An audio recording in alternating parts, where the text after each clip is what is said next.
Di video kali ini saya akan mentutorialkan cara mengganti stang seher untuk motor Satria View. Kendalanya ini stang seher ditabrak oleh balancer jadinya ngancing seperti itu. Langsung saja kita tutorialnya. Kita lepas dulu bagian bearingnya seperti biasa menggunakan tracker seperti ini.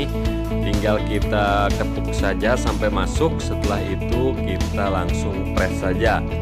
Nah, mau diketuk pakai palu juga boleh. Hati-hati ulirnya jangan sampai rusak. Nah, kalau pakai press ini nggak bakalan merusak bagian ulirnya tersebut. Nah, sekarang sudah terlepas bearingnya, tinggal kita ukur. Nah, jarak yang atas ini 53 ya, sedangkan yang bawah itu 53,5. Jadi otomatis ini kerasnya goyang parah teman-teman karena tertabrak oleh balancer ya. Nah, langsung saja kita proses pelepasannya seperti biasa. Kemudian tinggal kita kasih ganjal. Kasih ganjalnya harus yang tebal sekitar 10 mili ataupun 11 mili, baru kita press. Untuk motor Suzuki itu keras banget teman-teman, terus terang keras banget untuk melepas pennya, presisi banget.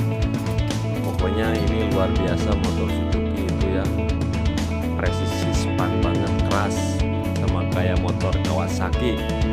Nah, oke, ini udah terlepas. Nah, stang seher pun tidak bisa dilepaskan karena dia bengkok, pennya bengkok teman-teman ya. Jadi otomatis dia tumbang seperti itu. Langsung saja kita bongkar lagi seperti ini.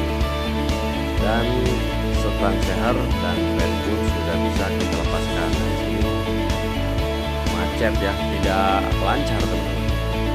Nah, langsung kita ke tutorial pemasangannya. Kita gunakan bandul yang sebelah kanan ya, yang menuju ke bagian kopling karena di sini ada jalur oli. Nah, jadi pennya itu harus pas dengan titik ataupun lubang jalur oli ya, pelumasan. Ini lubang jangan sampai tersumbat karena untuk pelumasan di bagian bearing dan stang sehernya tersebut. Nah, kita ketuk dulu dikit ya sampai masuk pennya, kemudian kita gunakan stang sehernya untuk meluruskan teman-teman. Nah, kita bisa lihat dari stang seher kalau udah lurus pennya tuh nantinya rata. Kalau misalkan nggak rata berarti dia belum lurus. Kalau misalkan ngangkat ada celah itu nggak rata. Nah, karena motor Suzuki Satria View itu keras ya, jadi saya press saja, nggak saya ketuk-ketuk pakai palu sampai masuk, enggak, karena keras teman-teman ya, lama. Kalau pakai press kan tinggal di press saja, nanti juga masuk dengan sempurna teman-teman. Kalau udah rata di press juga, dia udah langsung masuk lurus. Kalau misalkan miring terus di press nantinya terjadi kemiringan, bisa merusak bandulnya tersebut teman-teman, bisa kegerus dan susah center nantinya. Sedikit lagi tinggal kita teruskan saja dorong menggunakan presan.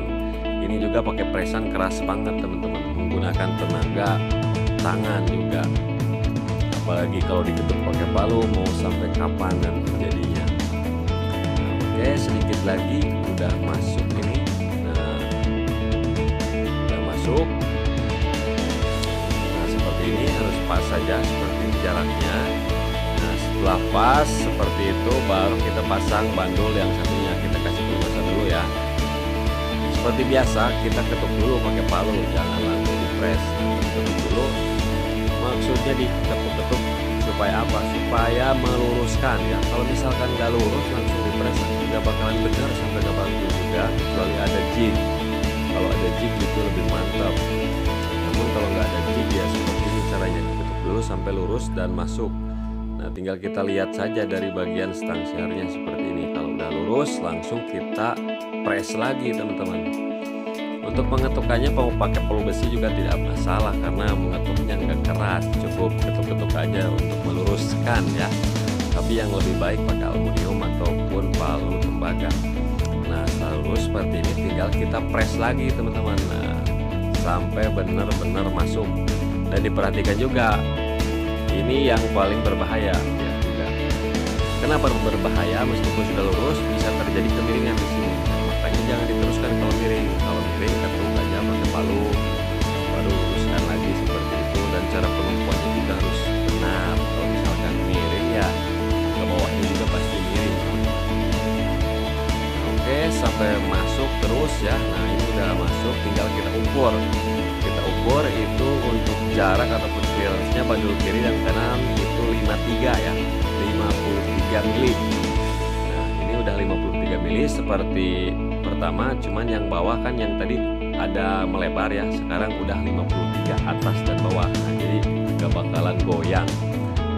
Gak bakalan goyang parah ya. Nah, seperti ini langsung kita senter. Nah, cara penyenterannya kita patokan ke bagian magnet ya, karena yang kita pukul di bagian magnet.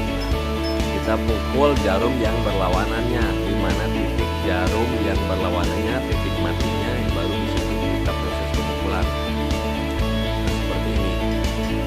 Terus saja pukul sampai ketemu ya. Mau berapa, 0, berapa sampai maksimal, semaksimal mungkin sampai kecil goyangannya. Terus saja dicari-cari seperti itu. Nah, cara pengetukannya kalau di bagian magnet kiri kanan boleh, yang penting di bagian kopling yang ada jalur olinya, cara pemukulannya ke dalam ataupun keluar, meskipun mau besar geser juga jangan terlalu banyak. Nah, setelah itu ini lihat sudah toleransi teman-teman 0,02, ini oke banget. Kemudian tinggal cek yang bagian ke koplingnya. Nah, di sini harus sama ya.